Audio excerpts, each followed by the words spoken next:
Welcome to Rob Nelson RN, closing the gap between what we know and what we do.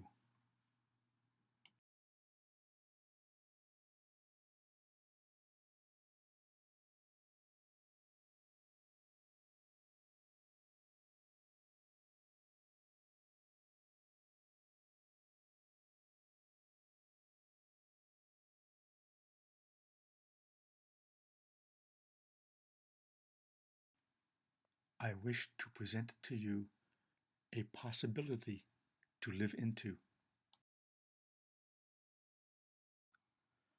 For life is revealed as a place to contribute, and we as contributors.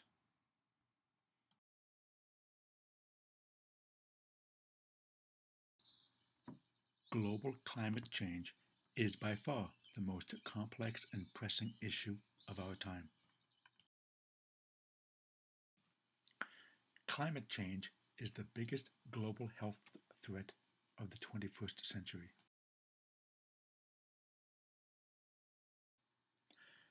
Our response requires a new public health movement that is multidisciplinary and multisectoral, and that leads to coordinated thinking and action. Climate change is one of the most serious public health threats facing our nation.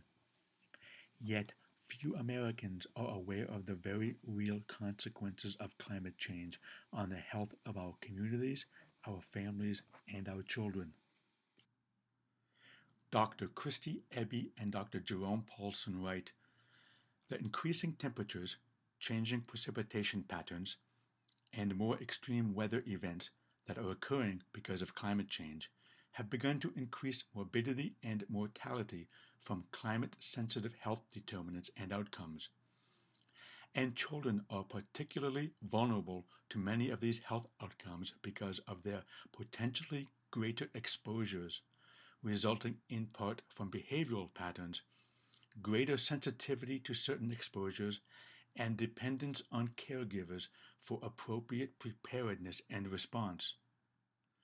These factors can interact with poverty, race, and class to increase risks further." Carrie Emanuel of MIT, a leading authority on hurricanes, states, "Any number much above 1 degree involves a gamble, and the odds become less and less favorable as the temperature goes up." Thomas Lovejoy, once the World Bank's chief biodiversity advisor, states, "The target that has been talked about in international negotiations for 2 degrees of warming is actually a prescription for long-term disaster." Francis Benecke, the president of the Natural Resources Defense Council, writes, "We simply cannot afford to wait any longer. Our planet's natural resources are depleting at unprecedented rates. We are already seeing real leadership for some of the largest companies around the world. The time has come for all in the business community to stand up, take meaningful action, and become part of the solution." The Stern Review on the Economics of Climate Change concluded that the benefits of strong and early action far outweigh the economic cost of not acting. If we don't act, the overall costs and risks of climate change will be equivalent to losing at least 5% of global GDP each year, now and forever. According to the Stern Review, if a wider range of risks and impacts is taken into account, the estimates of damage could rise to 20% of GDP or more. A report from Tufts University estimated that if the United States does not act to solve the global warming crisis, it will cost the economy $3.8 trillion annually by the year 2100. According to the study, hurricane damage, real estate losses, and increased energy and water costs as a result of climate change will account for $1.9 trillion of the projected $3.8 trillion increase by 2100. By 2025, those four categories will cost the United States $271 billion. A report from Tufts University estimated that if the United States does not act to solve the global warming crisis, it will cost the economy $3.8 trillion annually by the year 2100. According to the study, hurricane damage, real estate losses, and increased energy and water costs as a result of climate change will account for $1.9 trillion of the projected $3.8 trillion increase by 2100. By 2025, those four categories will cost the United States $271 billion. In their report, The 21st Century Corporation, the Sears Roadmap for Sustainability, the Sears Corporation writes, "Our climate is warming due to human behavior. Short-term thinking has left us with a global recession. Ever-increasing food and water shortages are undermining governments, stimulating conflict, and exacerbating global poverty. World population, already straining limited resources, will top 9 billion in 2050. Why is this so important to us? Come walk with me. I would like to show you. Let's assume for a moment that you're coming out of surgery. As your nurse, I can place you in one of two rooms. The first room, you can look out your window and see a small stand of deciduous trees. In the second room, looking out the window, you see a brick wall. As your nurse, I understand that if I place you in the room with the view of the deciduous trees, chances are you will require less pain medicine, you will experience less complications with your recovery, and I will be able to get you home sooner. Consider the power of that small stand of deciduous trees, reducing your need for pain medication after surgery.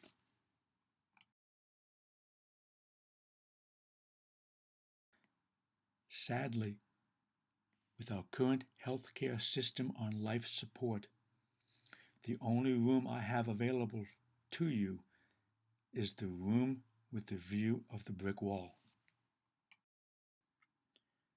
As a nurse, every day I witness this relationship between our health and our environment.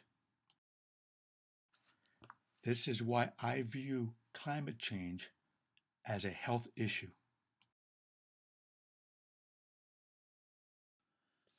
The writings of many nurse theorists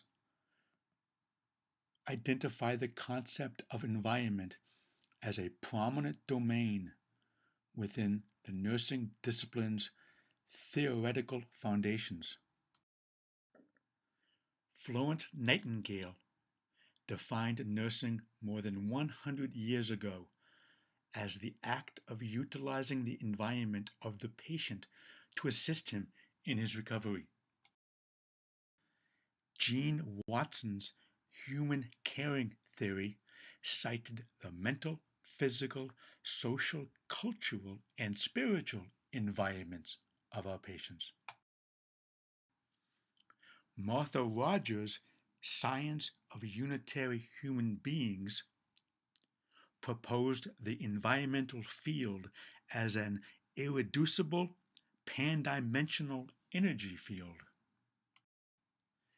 Sister Callista Roy's adaptation model defined environment as all the conditions, circumstances, and influences surrounding and affecting persons or groups.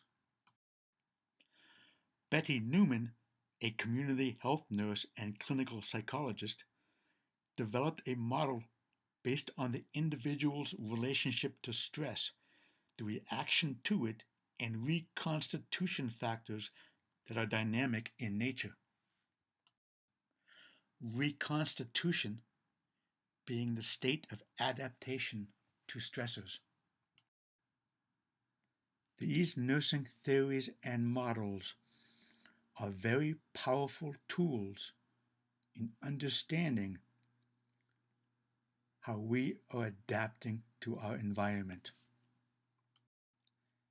And understanding how we are adapting to our environment is critical to understanding climate change and sustainability. Dr. Naoko Ishii, the CEO and chairperson of the Global Environment Facility, wrote, "Bolder and more imaginative solutions are required to meet the challenges facing the global environment." Mindy S. Lubber, president of CERIS, wrote, "More must be done to produce the results we need. Incremental progress in tackling global climate change and other sustainability threats is not enough. We need accelerated performance improvements." Which begets the question, how does transformational change occur? Part of the answer came to me back in April 2005. The date of declaration of war with Afghanistan against terrorism was March 20th, 2003. On October 11th, 2005, in a speech, President Bush declared a, quote, war against terrorism. Almost on a daily basis during this period of time, the television news programs presented us with a news story on the war on terrorism. Several local news outlets even developed theme music. It was during this time in the April of 2005, upon returning home from my shift at the hospital, I found in my mail a copy of the AAA Horizons newsletter. Embedded on the front page of the AAA's newsletter was an article describing how the Massachusetts Highway Department was utilizing a 10-foot wide by 7-foot wide plastic curtains to try to curtail rubbernecking. The article was entitled "Massachusetts Fights Rubbernecking." Christine E. McDermott, the author of the article, wrote, "The Massachusetts Highway Department has launched its latest weapon in the fight against curiosity delays: large plastic screens."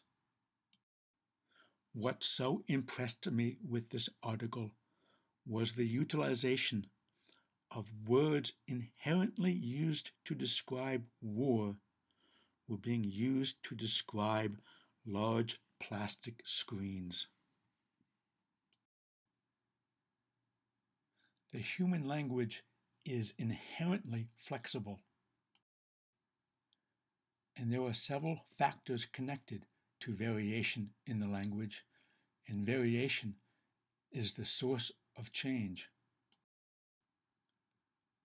And new language variants do not just suddenly appear. They have a starting point. They may begin in certain social groups and then find their way into the language community at large. 9/11 was that starting point, and by April 2005, we were utilizing words of war to describe large plastic screens. That is when I understood that to transform our communities into sustainably healthy communities, we needed to change the language. And language variation is the motor of language change. We needed a television program. Which beget the next question: how should I format such a program? I began to ask myself questions that were central to the issue of sustainability. If we were to make your home self-sustainable, how would that affect the health of your family? In other words, how would your family adapt? If we were to make your community sustainable, how would that affect the health of the members of your community? In other words, how would your community adapt? If we were to make this nation sustainable, how would that affect the health of the members of this nation? In other words, how would this nation adapt? If we were to make the world sustainable, how would that affect the health of the world population? In other words, how would the world adapt? It was the need to find these answers that guided the formation and structure of this television program.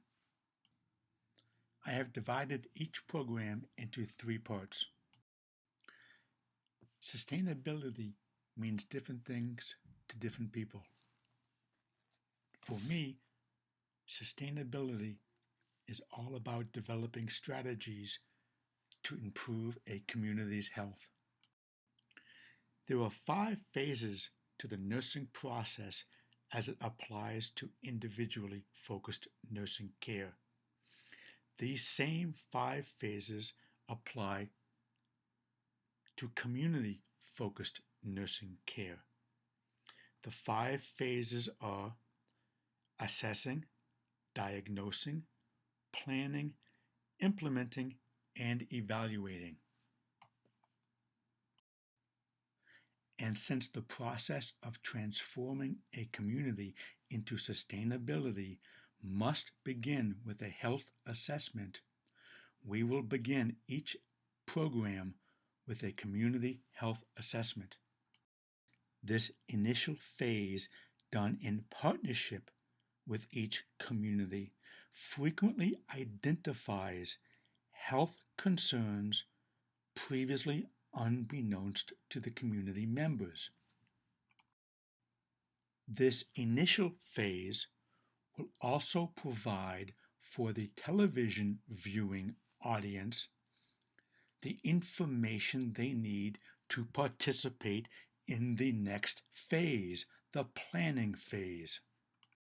In determining the format of this program, I understood there were a lot of very, very intelligent people around the globe, and I wanted them to participate in the planning stage of these community transformations. So the second part of this program is all about getting the very intelligent people from around the globe to participate in the planning process. Let me give you an example. In March of 2000, the gold mining company Goldcorp needed help on where best next to look for gold. Goldcorp courageously placed online their highly proprietary geologic data for their Red Lake, Canada property, and more than 1,000 virtual prospectors from more than 50 countries responded. And the share prices for Goldcorp have increased more than 50-fold since 1993. Such a collaboration of intellect will be a significant contribution and gift for each community we help transform.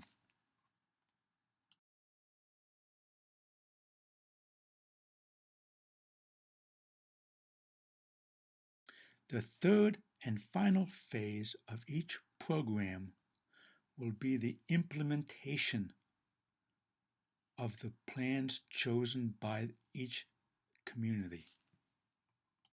Utilizing this television program format, we will effectively be establishing sustainability test sites across the globe. Exactly what we need.